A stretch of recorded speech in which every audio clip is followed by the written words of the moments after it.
नमस्कार दोस्तों, बहुत बहुत स्वागत है आपका एग्जाम गुरुजी के उसमें। बहुत लंबे समय के बाद आपसे मुलाकात हो रही है। कुछ परिस्थितियों के कारण इंसान अभी बीच में थोड़ा सा क्या रहा है, व्यस्त रहा और क्लास नहीं ले पाए। लेकिन इस बीच में बहुत सारे नोटिफिकेशंस आए हैं, बहुत सारे आप लोगों के एग्जाम की जो डेट हैं जो काफ़ी समय के से वेटेड थी वो भी आई।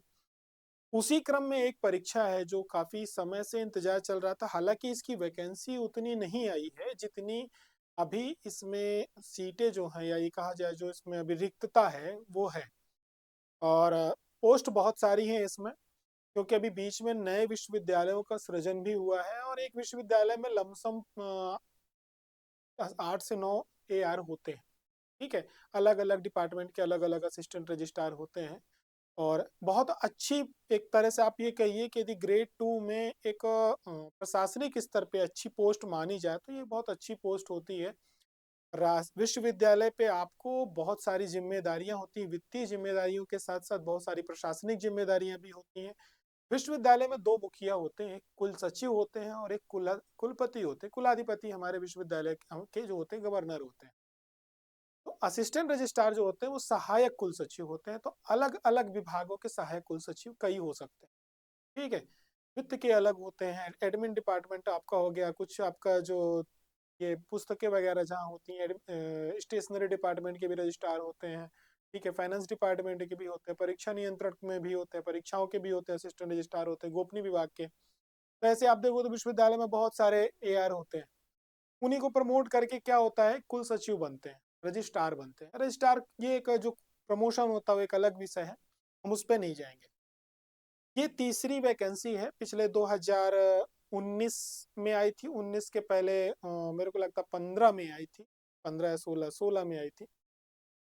उसके यानी 19 में आई थी, 22 में आई थी, अभी आई। ठीक है, तो ये वैकेंसी जो आई है इसमें आप लोगों को ये मान के चलिए कि उस बार लगभग 19 वैकेंसियां थी जब पहली बार आई थी।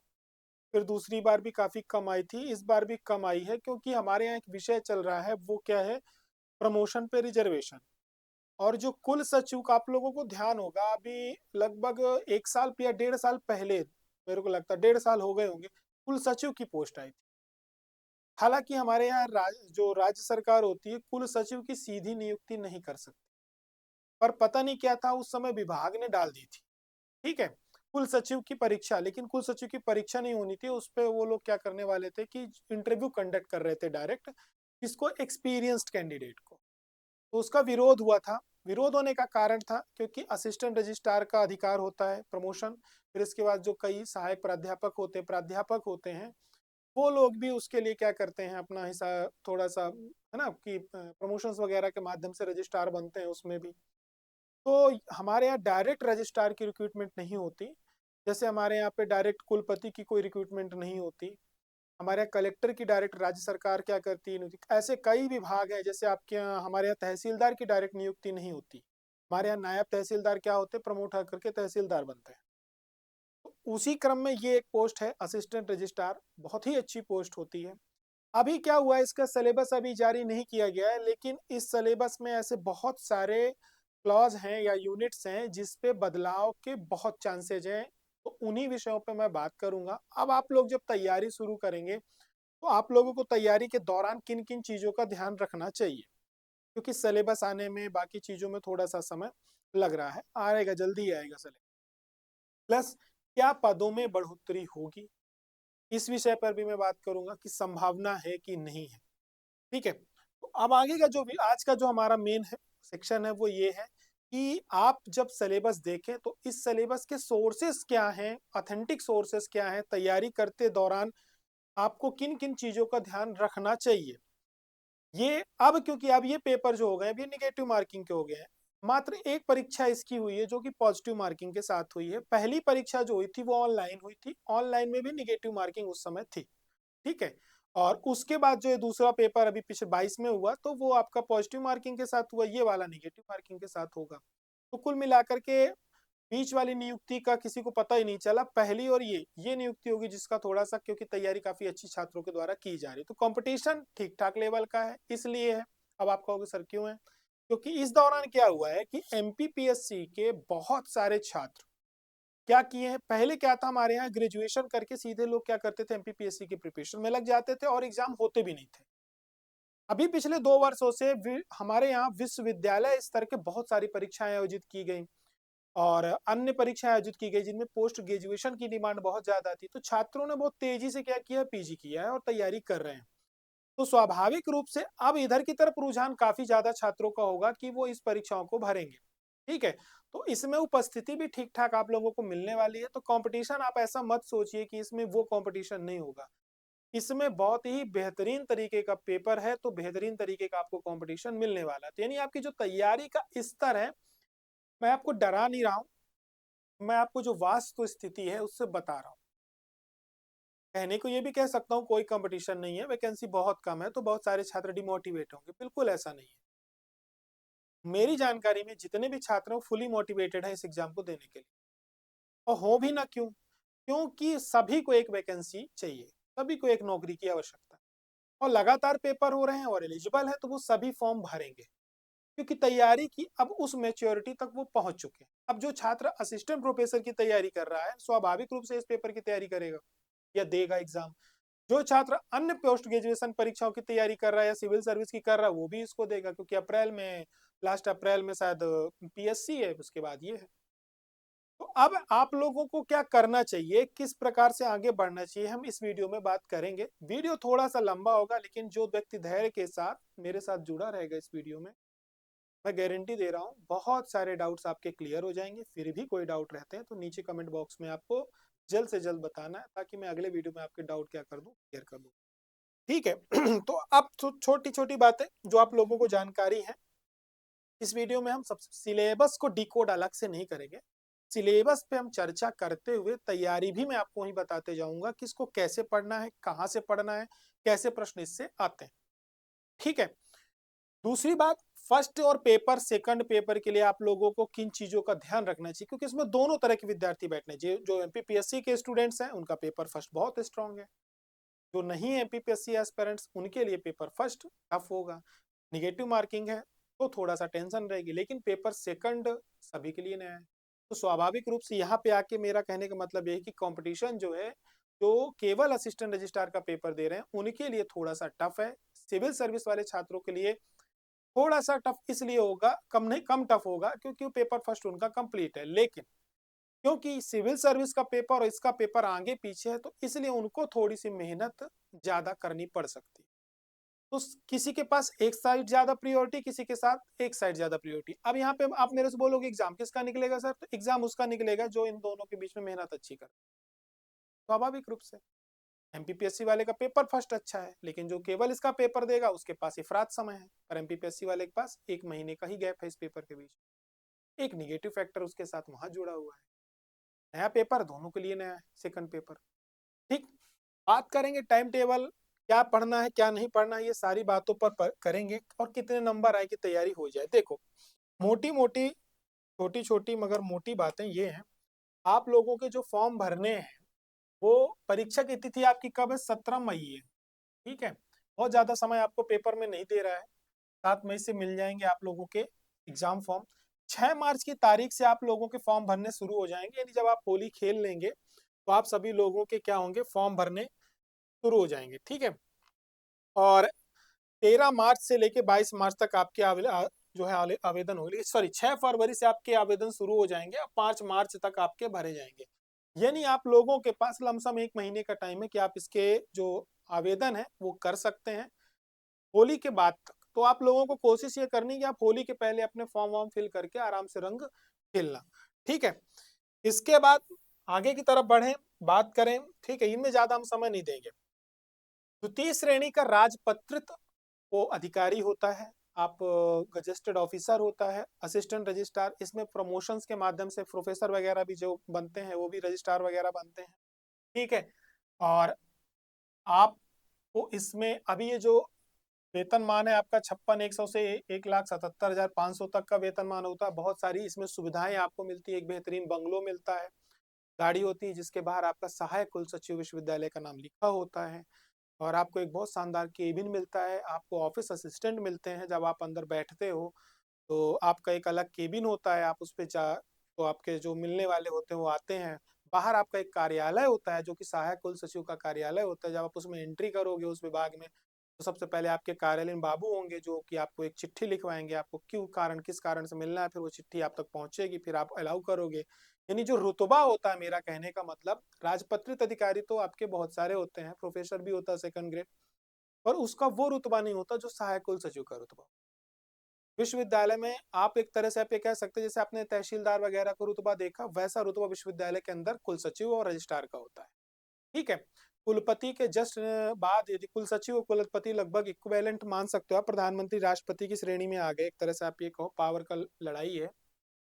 पर ऑन पेपर जो पावर होती है वो रजिस्ट्रार के पास विश्व, ठीक है, ऑन पेपर बहुत स्ट्रांग होता है। यानी कुलपति जी को भी यदि आप कहो कि उनकी फाइलों को लटकाना है तो रजिस्ट्रार साहब के हाथ में है। यदि उनने टीप लगा दी तो फाइल आगे बढ़ ही नहीं सकती। बिना कॉन्फिडेंस में रजिस्ट्रार के लिए कुलपति जी भी कोई आदेश ऐसा नहीं कि पारित कर सकते हैं, तो रजिस्ट्रार की सहमति आवश्यक होती है। ये सहायक कुल सचिव के पावर है। बाद में कुल जब आप रजिस्ट्रार बनते हो तो आप ईसी की जो बैठक होती है उसमें बहुत बड़ा रोल होता है, इनका विश्वविद्यालय गतिविधियां होती है उनमें बहुत बड़ा रोल होता है। फिर ये विभाग आपको मिलता है, उस विभाग के ऊपर निर्भर करता है। अब आपकी जो इसमें अप्लाई कौन कौन कर सकते हैं, तो 55% आपके अंक होने चाहिए। किसमें? आपके पोस्ट ग्रेजुएशन या उसके समक्ष यदि आपने कोई डिग्री ले रखी है तो उसमें आपके 55% होने चाहिए। ठीक है।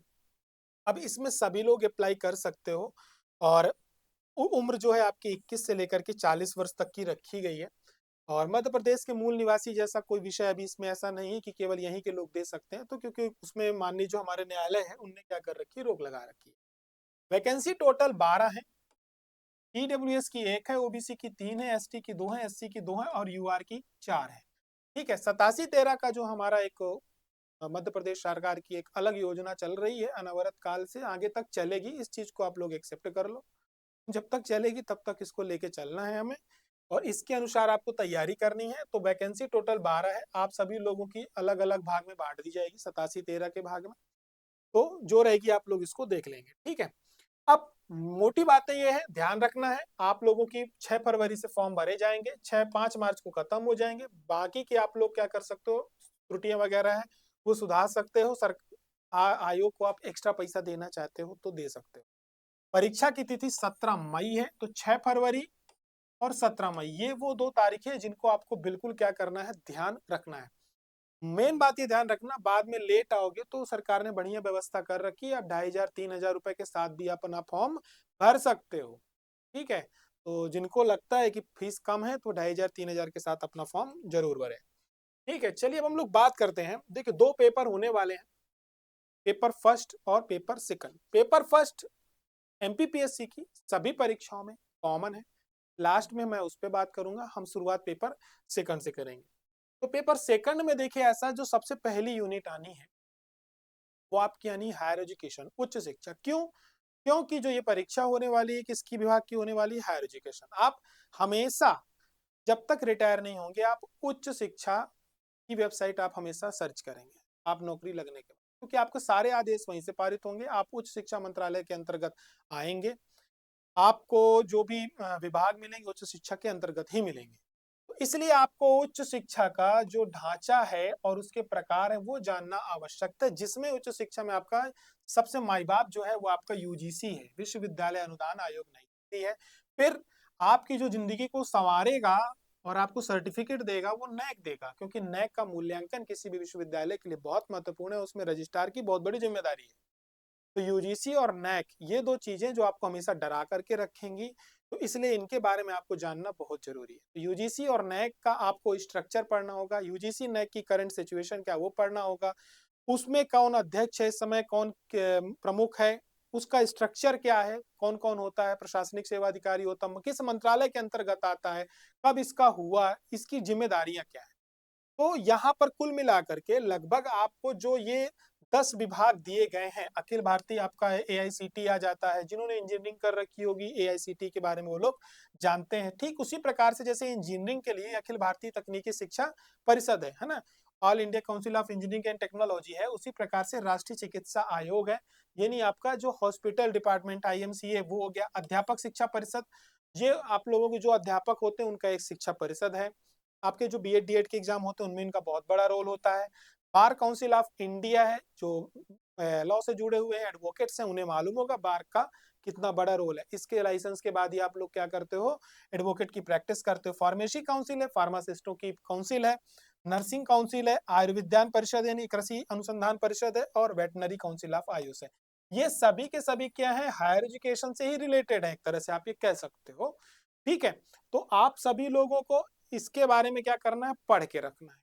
ठीक है, क्यों? क्योंकि अब ये बोलोगे सर इनका क्या रोल है हमारे लाइफ में, क्या बोलोगे आप लोग, सर इनका क्या रोल है हमारी लाइफ में?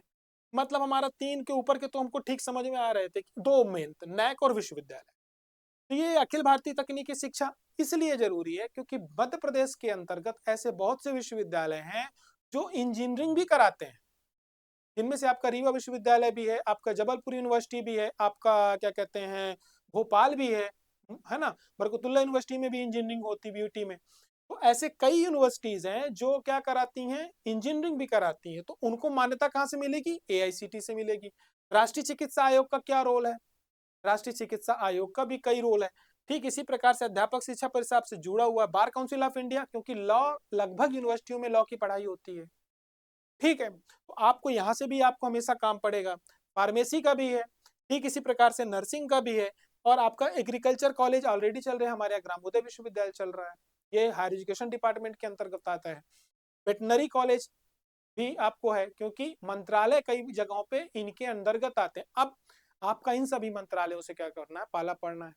कई कॉलेज ऐसे जहाँ पे वेटनरी कॉलेज भी उनके अंडर में चल रहे हैं, यूनिवर्सिटीज उनको मान्यता देती हैं, क्योंकि पढ़ाई होती है इनकी जहाँ वो यूनिवर्सिटियों से मान्यता मिलती है। जीवाजी यूनिवर्सिटी क्या कहते हैं, आपका कई ऐसे कोर्सेज चला रही जो पूरे एमपी में मात्र वहीं चल रहे हैं, जीवाजी यूनिवर्सिटी से एफिलेटेड है।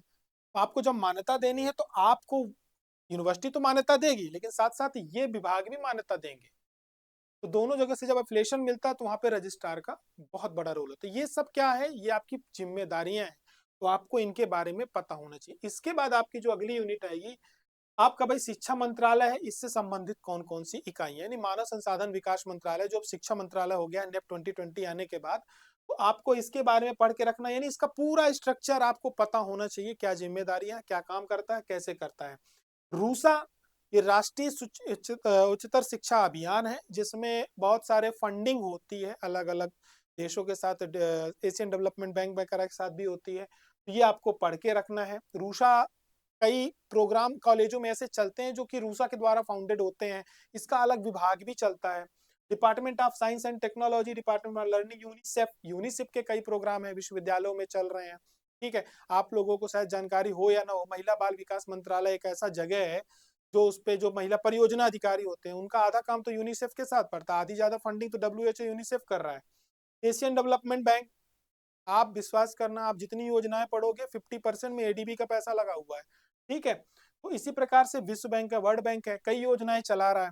ठीक, तो आपको मालूम पड़ेगा कि हमारे यहाँ शिक्षा में हम लोग नहीं बोलते हैं मात्र 1.2 बजट लगाया, 1.3 लगाया। आप जब विश्वविद्यालय की वेबसाइट विजिट करोगे तो आपको मालूम पड़ेगा कि एशियन डेवलपमेंट बैंक, रूशा ने, और आपके कई ऐसे डिपार्टमेंट्स हैं जिन्हों विभाग मतलब बैंक है, विश्व बैंक है, जिन्होंने हमारे यहाँ की कई योजनाओं को गोद लिया हुआ है। यूनिसेफ है, डब्ल्यूएचओ है। तो हमारी सरकार कम खर्च कर रही, वो हमारे उससे ज्यादा खर्च कर रहे हैं, फिर भी सब कुछ ठीक चल रहा है।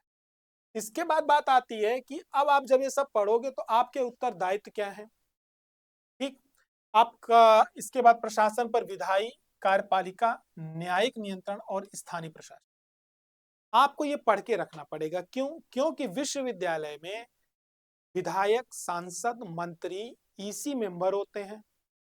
ठीक, तो इस प्रकार से आपको विधायक नियंत्रण, स्थानीय महापौर का भी वहां पे रोल होता है, स्थानीय प्रशासन का नियंत्रण, क्योंकि विश्वविद्यालय नगर निगम के अंदर होता है, तो कई बार उसको किस प्रकार से मैनेज करना है। न्यायिक नियंत्रण क्या होता है, उसका न्यायिक नियंत्रण क्या है, आप किस प्रकार से कौन कौन से डिसीजंस आप लोगे, कौन से विधानसभा से होंगे, कौन से गवर्नर के द्वारा लिए जाएंगे, तो ये चीजें आपको पता होनी चाहिए। ठीक है, और प्रशासन, प्रशासनिक कलेक्टर का क्या रोल है, कमिश्नर का क्या रोल है, क्योंकि कमिश्नरी के अंतर्गत भी आते हैं। तो ये बहुत सारे चीजें हैं, विश्वविद्यालय की जो जिम्मेदारियां हैं वो आपको पता होनी चाहिए। नागरिक प्रशासन, जन सहभागिता, ठीक, सूचना का अधिकार 2005, आरटीआई आए दिन आपके लिए लगनी है, तो आरटीआई के बारे में आपको पता होना चाहिए कि आरटीआई में आपकी कौन कौन सी चीजें आती हैं, कौन व्यक्ति वहां बैठेगा, जिम्मेदार व्यक्ति, आपको कितने दिवस में क्या जानकारियां देनी है। ठीक है, इसके अलावा अब आपकी क्या होगी जब आप ये सब चीजें करोगे, क्योंकि आप पब्लिक सर्वेंट हो। ठीक है, तो आपकी जिम्मेदारी अपने प्रति नहीं, आपकी जिम्मेदारी किसके प्रति है, जनता के प्रति है। सामने है ना, आप प्रशासनिक आप अधिकारी हो, अच्छी बात है, लेकिन आप सेवा करने वहां बैठे हो, जनता के सेवक हो। आप भी जनता, भाई आप हो कौन, पब्लिक सर्वेंट हो। तो आपकी पब्लिक सर्वेंट हो तो आपको जनता के प्रति जिम्मेदारी है। स्वाभाविक रूप से जब आपकी जनता के प्रति जिम्मेदारियां हैं तो जन शिकायत भी आपकी होगी, यानी आपकी शिकायतें भी की जाएंगी। तो शिकायत कहाँ होगी आपकी, लोकायुक्त में होगी सबसे पहले। इसके बाद अब आपके अंदर ठीक काम नहीं करोगे तो लोकपाल में होगी, सीएम हेल्पलाइन में होगी, ईओडब्ल्यू में होगी, क्योंकि आप राज्यपाल सॉरी आप कौन हो, आप हो रजिस्ट्रार, असिस्टेंट रजिस्ट्रार। तो आपको आने वाले समय में ईओडब्ल्यू भी आप पे क्या करेगा, जांच कर सकता है, क्योंकि आप वित्तीय नियंत्रक रहोगे। तो जहां पर बात आर्थिक की, इस पे लिखा नहीं है लेकिन आपको ईओडब्ल्यू पढ़ के रखना है। क्यों, क्योंकि जहां पर भी बात आर्थिक गतिविधियों की आएगी वहां पे ईओडब्ल्यू भी आपको जांच कर सकता है, और ईओडब्ल्यू में कोई भी शिकायत कर सकता है। ठीक है, तो अब इसके बाद लोक सेवा गारंटी अधिनियम, इतनी सारी गारंटियां चल रही हैं। एक गारंटी ये भी है कि 10 दिन में ये देना है, 5 दिन में ये देना है, 6 दिन में क्या देना है, 24 घंटे में क्या देना है। फिर आता है शैक्षणिक प्रशासन। मेन जो किताब है वो आपको ये पढ़ के रखनी है, मध्य प्रदेश विश्वविद्यालय अधिनियम 1973। कितने विश्वविद्यालयों का उस पे क्या कहते हैं एस्टेब्लिशमेंट हुआ, उस दिन से चालू हुए। इस अधिनियम के अंतर्गत कौन कौन कौन से विश्वविद्यालय चालू किए गए, उसमें से कुलपति का नियुक्ति कैसे होती थी, किसकी क्या होती थी। ठीक, अब मैं आपको बताऊंगा कि ये एक ऐसा अधिनियम है जो कि अपडेट होता रहता है। ठीक है, यह अधिनियम एक जगह इंस्टॉल हो गया, जब लागू हुआ वो अलग है, लेकिन इसी में कई क्लॉज समय समय पे अपडेट होते हैं। जैसे पहले हमारे यहाँ कुलपति कहा जाता था, वाइस चांसलर था, कुल गुरु हो गए। ठीक, उनका नाम में परिवर्तन किया गया, तो कुल सचिव हैं। तो इन सभी के नामों में परिवर्तन हुआ, जिम्मेदारियों में परिवर्तन हुआ। जो पहले राज्यपाल थे, मेंबर होते थे, नियुक्तियां करते थे, अब उन मेंबरों में भी क्या हो गया, परिवर्तन किया गया है। पहले केंद्र सरकार का बहुत बड़ा रोल था, गवर्नर मतलब कुलपतियों की नियुक्तियों में, थोड़ा सा परिवर्तन किया गया है। तो अब आने वाले आप इसमें बहुत सारे परिवर्तन बीच बीच में किए जाते रहते हैं।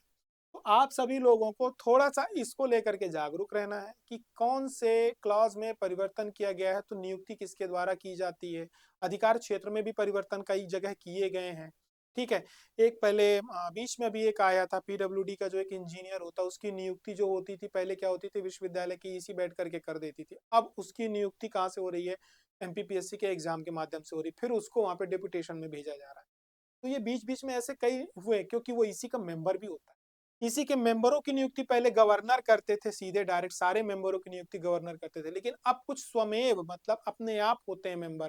ठीक है, कुछ लोगों की नियुक्ति गवर्नर कर सकते हैं, लेकिन उनकी शैक्षणिक योग्यताओं में परिवर्तन किया गया, महिलाओं की संख्या बढ़ाई गई है।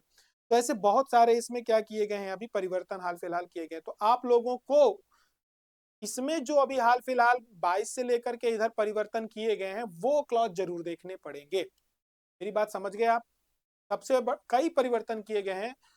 आज जैसे अपने संविधान में संशोधन होता है, वैसे इसमें भी संशोधन बीच बीच में होते रहते हैं। तो उन संशोधनों को आपको देख करके रखना है। ठीक है, अब वही आया ना, परिनियम, विनिमय, अध्यादेश, विशेषता, महाविद्यालय संबद्धता, नियुक्ति संबंधी शोध। ठीक है, शोध को लेकर के कई परिवर्तन हुए, शोध में योजनाएं बहुत सारी चालू की गई है। महाविद्यालयों की संबद्धता पहले क्या होती थी कि सारी संबद्धता जाकर के वहां से मिलती थी, विश्व जब शुरू में चालू हुआ था तो सीधे जाकर के मंत्रालय से मिलती थी, अब फिर यूनिवर्सिटियों को दी जाने लगी। यूनिवर्सिटियां के बाद एआईसीटी प्लस यूनिवर्सिटी से मिलती थी, तो कुछ चीजों को बदलाव किया गया। ठीक है, अब पूरा डॉक्यूमेंटेशन होने के बाद, फाइनल होने के बाद सीधे वहां जाती है। तो जैसे प्राइवेट यूनिवर्सिटी को मान्यता मिलती है, उसके लिए एक अलग विनियामक आयोग है, वो आएगा आगे, इसमें होगा कहीं ना कहीं पे। ठीक है, प्राइवेट यूनिवर्सिटी के उसके डॉक्टर भरत शरण सिंह, आप लोगों ने पढ़ा भी होगा, वो है। ठीक है, अब हट भी गए शायद ना। तो इस प्रकार से मध्य प्रदेश उच्च शिक्षा विभाग हट गए वो। ठीक है, नए आए कि नहीं आए पता नहीं। मध्य प्रदेश उच्च शिक्षा विभाग निम्न संगठनों के साथ संपर्क, विश्वविद्यालय अनुदान आयोग यूजीसी, राष्ट्रीय अध्यापक शिक्षा परिषद, अखिल भारतीय तकनीकी शिक्षा परिषद, मूल्यांकन परिषद, United Nations education scientific cultural. ठीक है, MP council of science technology, council of scientific and industry research. ठीक है, अब इनके साथ क्या है, परिषद है तो इसके साथ क्या संबंध होते हैं, ये सब चीजें पढ़नी। अब विश्वविद्यालय की प्रशासनिक व्यवस्था, क्योंकि आप हिस्सा बनने जा रहे हो प्रशासनिक अकादमिक, आप अकादमिक विभाग में बैठोगे जहां से पूरा विश्वविद्यालय क्या होता है, ऑपरेट होता है। तो आपको विश्वविद्यालय के जो पदाधिकारी होते हैं सभी उनकी भूमिका पता होनी चाहिए। पता चला कल को आपको आप किसी को भी आदेश चिपका दे रहे हो जबकि आप उसको आदेश देने के योग्य नहीं हो, या उस योग्य छोड़ी बोलते हैं, आप अधिकृत नहीं हो, सॉरी अधिकृत नहीं हो। तो इसलिए आपको पता होना चाहिए कि आप किन कार्यों के लिए अधिकृत हो, किन के लिए नहीं अधिकृत हो, कहाँ से आपके पास परमिशन वो आई, ऑर्डर आया, आपको फॉलो करना है कि नहीं करना है। तो ये सब चीजें आपको पता होनी चाहिए। तो विश्वविद्यालय के जो पदाधिकारी हैं उनकी पावर क्या है, वो लिमिट्स क्या है, वो आपको पता होनी चाहिए। हालांकि आप जब 1973 एक्ट पढ़ोगे तो उसमें बहुत सारी चीजें क्लियर हो जाती हैं, लेकिन समय समय पर इन पे परिवर्तन होते रहते हैं। विभिन्न विश्वविद्यालयों में समितियां होती, ये बहुत बड़ा महत्वपूर्ण टॉपिक है। इससे पेपर में प्रश्न आते ही आते हैं। तो समितियों को तो रट्टा मार के आपको रखना पड़ेगा। अब उनमें होती है आपकी कार्य परिषद होती है, विद्या परिषद होती है, समन्वय समिति होती है, महासभा साधारण परिषद होती है, स्थायी समिति होती है, अस्थायी समिति होती है, विश्वविद्यालय अध्ययन मंडल होता है, परीक्षा समिति होती है, शोध समिति होती है। ये सब समितियां होती हैं। इनके मेंबर कुलपति रजिस्ट्रार तो होते ही होते हैं। कुछ समितियों में आपके जो स्थानीय नेता होंगे वो होंगे, कुछ में विश्वविद्यालय के पूरे जो सभी विभागों के विभागाध्यक्ष होते हैं वो होंगे, कुछ में केवल और केवल आप गिनती के 5-6 लोग होंगे। तो किस समिति का कौन मेंबर होता है, किस कार्य परिषद में वोटिंग की जाती है, किसमें केवल रजिस्ट्रार की अनुमति से होती है, किसमें वित्तीय नियंत्रक होता है, आपकी टीप पे चीजें रुक जाएंगी। तो ये सब चीजें आपको पढ़ के रखनी होगी। और मेन महत्वपूर्ण यूनिट फिर आपकी आ गई वित्तीय प्रबंधन, जिसमें आपका काम होना है। ठीक है, ये एक अलग यूनिट है। ठीक, इसको आपको थोड़ा सा इसके लिए कंटेंट आपको प्रॉपर तरीके से देखना पड़ेगा कि क्योंकि ये एक ऐसी यूनिट है, लोक लेखा समिति स्वायत्ता, वित्त पोषण का महत्व। ठीक है, अब इसमें एक आपका एक आता है मध्य प्रदेश का भंडार नियम तथा सेवा उपार्जन नियम 2015।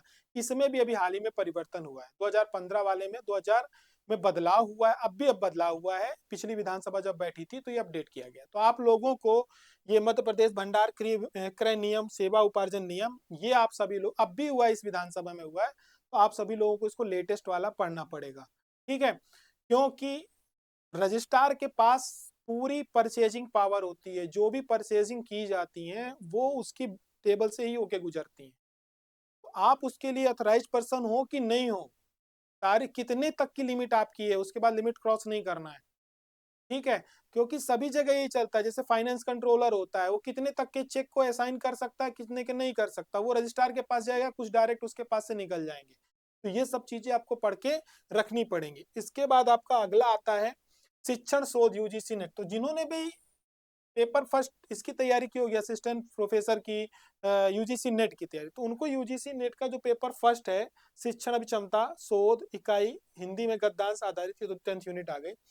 ये सब चीजें आपको पढ़ के क्या करनी पड़ेंगी, देखनी पड़ेंगी। ठीक है, इसके बाद हिंदी में गद्यांश, अंग्रेजी में गद्यांश आएंगे, आपको पढ़ना है। ठीक, अब आप मेरे से बोलोगे इसमें परिवर्तन कहाँ कहाँ हो सकते हैं, तो मैं आपको ये बताऊं कि इसमें जो परिवर्तन वाले क्षेत्र हैं, ठीक, ये तो आपके आ सकते हैं। गद्यांश को लेकर के थोड़ा सा डाउट है कि इसमें परिवर्तन किया जा सकता है। ठीक है, इसके बाद इसमें जो परिवर्तन आने वाले समय में कई चीजें इसमें रिपीटेड हैं तो उनको हटाया जा सकता है। ठीक है, इसके अलावा आपका क्या कहते हैं जो इसमें विभाग है, इसमें भी बदलाव होंगे आपके। ठीक है, और ये हुए। अब इकाई 9, ये एक ऐसी यूनिट है, मुझे ऐसा लग रहा है कि इस यूनिट में बदलाव होना चाहिए। वो इसलिए होना चाहिए क्योंकि इसमें यदि शुरुआत के ये 3 यूनिट देख ली जाए तो बाकी की सभी यूनिट ऑलरेडी पेपर फर्स्ट में आप सभी लोगों को पढ़नी पड़ेंगी। पेपर फर्स्ट में जो आयोग बनाए गए उनमें से ये लगभग टॉपिक आपके वहां पे है। तो ये हो रहे हैं रिपीट, तो संभावना है कि इसको हटाया जाएगा, इसको जोड़ा जाएगा।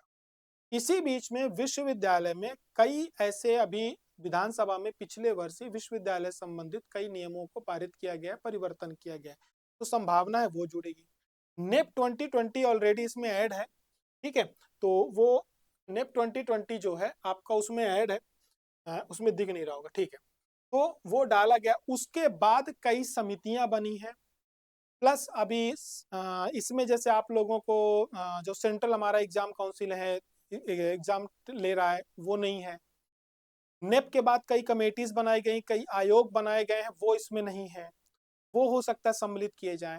यदि नहीं भी किए जाते हैं तो अभी हाल ही में केंद्र सरकार और राज्य सरकार ने विश्वविद्यालयों में परिवर्तन और उसकी जो शिक्षा व्यवस्था है, इन सब चीजों को लेकर के बहुत सारी कमेटियां, आयोगों का जो गठन किया है, आपको वो पढ़ के रखना चाहिए। क्योंकि आप असिस्टेंट रजिस्ट्रार एआर का पिछला और उसके पहले वाले दोनों पेपर उठाओगे तो आप ये देखना, पहले पेपर में तो ये जो अपने क्या कहते हैं राज्यसभा के वो बने थे, सभापति बने थे, उनका क्वेश्चन भी आया था उस टाइम पे। और बहुत सारे क्वेश्चंस ऐसे आए थे उस टाइम पे भी और इस पिछले पेपर में भी, जो कि लेटेस्ट कमेटी बनी थी। पिछली बार एक कमेटी बनी थी उच्च शिक्षा में, इसकी नेप 2020 वाली कमेटी बनी थी, उसका क्वेश्चन डायरेक्ट आया था। ठीक है, इंटरव्यू में भी पूछे गए थे, उससे संबंधित प्रश्न पूछे गए थे वहां पे। तो काफी अच्छे उस टाइम पे रायकवार सर थे, हाँ उनने पूछे।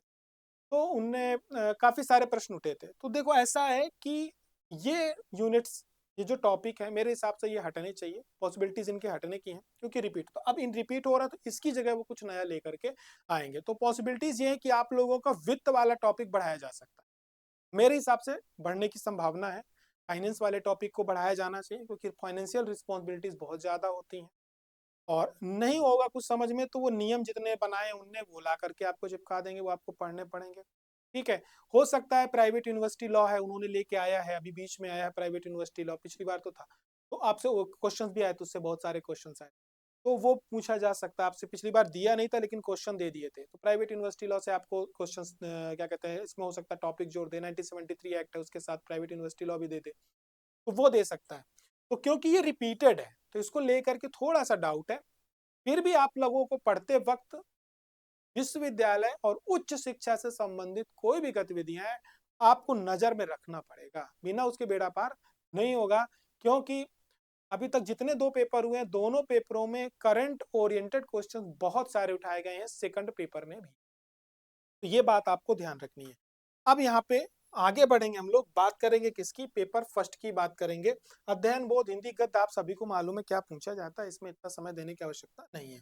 पेपर फर्स्ट ये उन छात्रों के लिए जो कि सिविल सर्विस के विद्यार्थी नहीं है। देखो ऐसा है, पेपर फर्स्ट में आपको मध्य प्रदेश का ही केवल इतिहास पढ़ना है, मध्य प्रदेश का केवल भूगोल पढ़ना है, मध्य प्रदेश की पॉलिटिक्स और इकोनॉमिक्स पढ़नी है, मध्य प्रदेश का ट्राइब्स पढ़ना है जिसमें विरासत लोक संस्कृति आती है।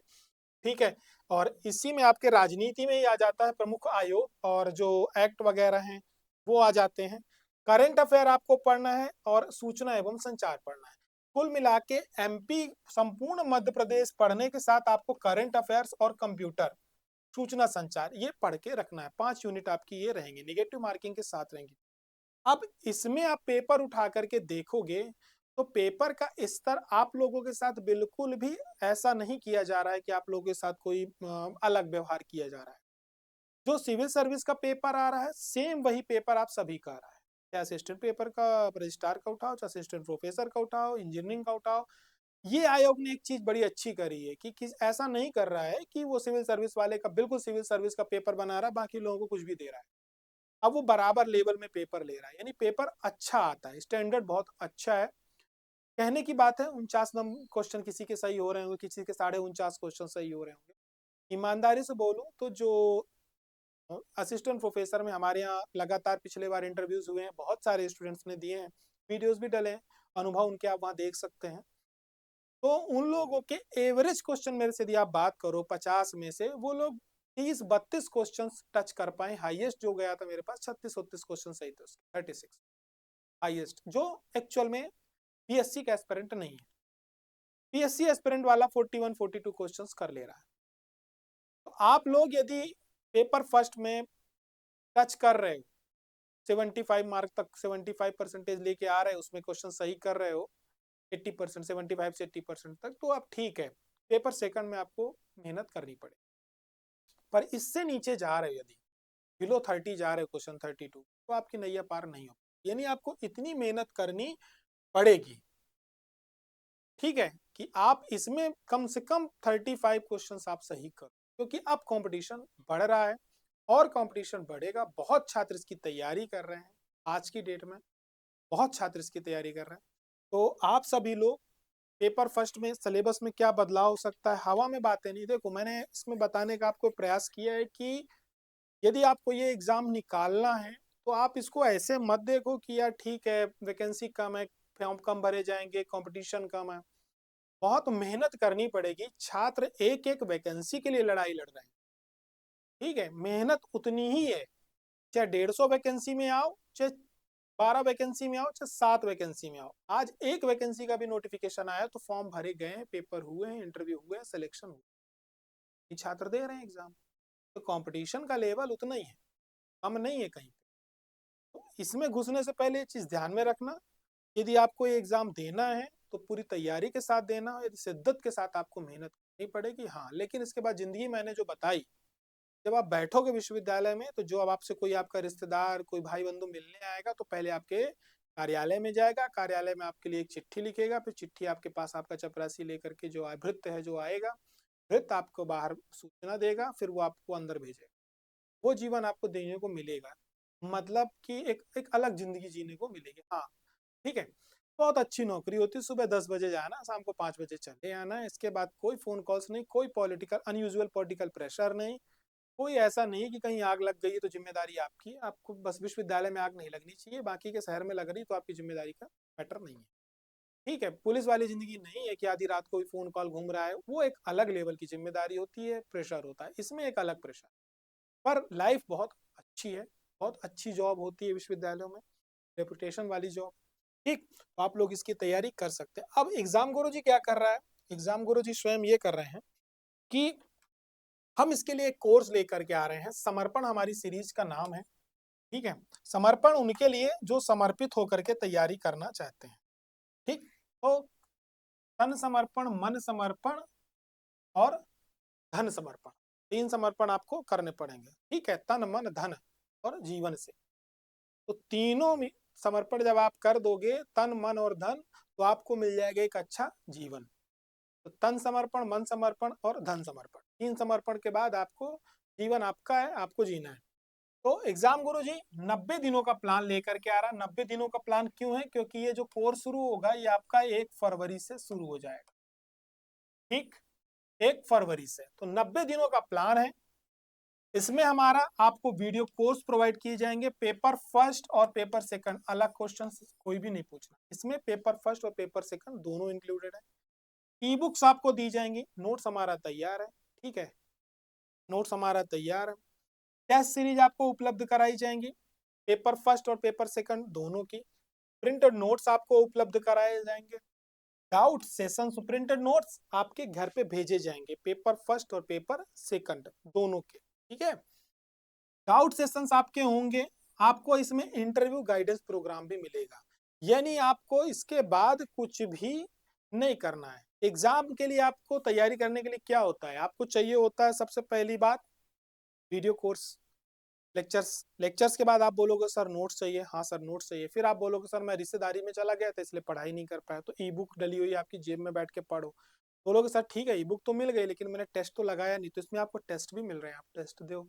टेस्ट देने के बाद आप बोलोगे सर मेरे डाउट था, क्योंकि ऑनलाइन पढ़ाई होती है तो मेरे को कुछ डाउट्स क्लियर नहीं हो पाए। तो क्योंकि समर्पण एक मेंटरशिप प्रोग्राम है, तो इसमें लाइव डाउट सेशंस आप सभी के वीकली होंगे। जब आप वो टॉपिक पढ़ोगे आपको टॉपिक बताया जाएगा कि आपको ये टॉपिक इस वीक कंप्लीट करवाने हैं। इसके बाद एक सेशन होगा, उस सेशन में आप सब जैसे हमारे बाकी के चल रहे हैं, इवनिंग सेशन होता है 2 घंटे 3 घंटे, जब तक आपकी जान होती है सामने वाले की भी जान होती है। क्वेश्चंस पूछो सर ये डाउट है, ये डाउट है, वो सारे डाउट्स क्लियर किए जाए। तो डाउट सेशंस भी होंगे। आपको क्या किया जाएगा, गाइड भी किया जाएगा किस चीज को कैसे पढ़ना है, क्वेश्चंस कैसे वहां से बन सकते हैं, जो भी डाउट्स है आपके वहां क्लियर किए जाएंगे। ठीक है, अब आप बोलोगे सर ठीक है इंटरव्यू के लिए मेरे को अलग से पैसे देने होंगे, बिल्कुल नहीं देने होंगे। हमारा इंटरव्यू का प्रोग्राम ही अलग से 2,000 रुपए का है, जो सॉरी 3,000 रुपए का है, वो भी आपको इसमें फ्री मिल रहा है। तो फीस जो इसकी रखी गई है ये अभी केवल 1 फरवरी तक के लिए रखी गई है, जिसमें सब कुछ दिया जा रहा है। इसके बाद हम इसको सब कुछ तोड़ देंगे, वीडियो कोर्स अलग कर देंगे, ई बुक अलग कर देंगे, टेस्ट सीरीज भी अलग हो जाएगी, नोट्स भी अलग हो जाएंगे, सब अलग अलग मिलेगा। प्लस फीस भी इसकी बढ़ जाएगी, इसकी फीस जो होगी 6,999 हो जाएगी, क्योंकि इसमें हम सब कुछ दे रहे हैं। अभी 5,000 में मिल रही है, 1 फरवरी तक के लिए आप सभी को ये ऑफर दिया जा रहा है। तो यदि आप सभी लोग इसको ज्वाइन करना चाहते हैं तो एग्जाम गुरुजी के ऐप को डाउनलोड करना है या इस दिए गए नंबर पे आपको व्हाट्सअप करना है। आपको सारी जानकारी मिल जाएगी, कैसे ज्वाइन करना है, क्या करना है। आप डायरेक्ट ऐप से परचेज कर सकते हैं। ठीक, तो फिर हमारी और आपकी मुलाकात होगी। तो अब मेरे से आप बात करोगे तो देखो ऐसा है कि पेपर फर्स्ट के जो वीडियो लेक्चर्स हैं लगभग उसमें रिकॉर्डिंग एंड में है, वो अपडेट कर दी जाएगी। उसमें इकोनॉमी मैं पढ़ाऊंगा, बाकी के लेक्चर्स उसमें पढ़े हुए हैं। इसके बाद बात होगी आपकी इसमें वीडियो 2 की। तो वीडियो 2 पूरे सिर्फ शिक्षण अभिवृत्ति वाला यूनिट छोड़ करके वो मैम ने पढ़ाया हुआ है यूजीसी नेट पेपर फर्स्ट का, तो उनके लेक्चर्स आपको मिलेंगे। बाकी के सारे लेक्चर्स मैं कराऊँ, ठीक है। तो आपको बाकी का पूरा सिलेबस मेरे को कराना है। नोट्स हमारे कंप्लीट हैं, उनकी प्रूफ रीडिंग चल रही है, तो 1 फरवरी से हम नोट्स भी डिस्पैच करना स्टार्ट कर देंगे। ई बुक तो ऑलरेडी डल जाएंगे, तो आप सभी लोग क्या कर सकते हैं, उसको देख सकते हैं। नोट्स बहुत ज़्यादा वैसे डास्क नहीं होंगे, आप सभी को उसमें क्या मिलेगा, एक तरह से ये कहिए जो बहुत कंप्रेस नोट्स हम तैयार कर रहे हैं ताकि अनयूजुअल चीज़ें ना पढ़ें, ठीक है। इसके अलावा कोई डाउट सेशन होते हैं तो यहाँ पे मिले, व्हाट्सअप ग्रुप एक अलग बनाया जाएगा छात्रों को, सारी चीज़ें अलग होंगी। फिर मैं भी कुछ वीडियोज अभी लेके आऊँगा। तो आशा करता हूँ अभी आपके कोई डाउट है तो आप नीचे कमेंट करके हमसे पूछ सकते हैं। तब तक के लिए आप सभी अपना ध्यान रखें, तैयारियां जोरों से चालू करके रखें। फिर मुलाकात होती है, तब तक के लिए जय हिंद, जय भारत।